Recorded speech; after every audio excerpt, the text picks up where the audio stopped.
Eo amin'ny tontolon'ny fampianarana kosa indray dia mamelona laklosy antefany amin'ny fitondram-panjakana tetezamita indrindra fa ny voalohany tetezamita Andrajoelina ireo ray aman-dren'ny mpianatra mananjanaka any ivelany any mandrato fianarana indrindra moa ireo nahazo vatsim-pianarana satria tapaka ho ireo ray aman-dreny ny fanampiana izay nomena ireo mpianatra ireo nanomboka volana vitsivitsy lasa izay araka izany ary dia nisy mihitsy moa ny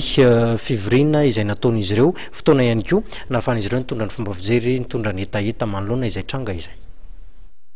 fa nanaitranay ny fahenona ny teny hoe horoana ny mpianatra avy any ampitan-dranomasina fa tsy mahavita azy tsy mahantoka ny vatsim-pianarana ny fanjakana eto zahay dia manaitra ny sain'ny fanjakana voalohany indrindra manolotra fisaorana ny fitondrana tetezamita izay antony azahoan'ireo zanakay borosa tsy voavalinay zany kanefa ny resaka fampodinan'ny mpianatra makaty Madagasikara indray amin'izao vanim-potoana efa taona ray mahery ireo zaza reo fa nahavita langy ny sasany efa miditra deuxième année ny sasany averina tia tanindrazana taitra izahay ray aman-dreny satria sady famonoana azy zany ara-moraly no sady koa famonona an'ireo zanaka ireo satria tsy mihinan-kanina izy ireo any zahay aty Madagasikara na dia mijaly dia afaka misakafo isan'andro manaitra ny fitondram-panjakana ary zahay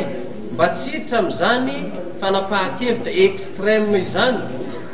extrême zany aretretinay fa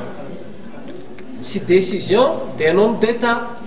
raha ohatra misy tokoa izany satria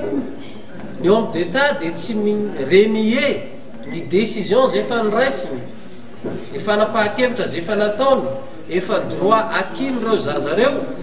ny nahazo ny bourse ary saintsaintsika ve ohatra ny aizany ny lanjany zaza zay efa nianatra tany an-dafy iverina tia Madagasikara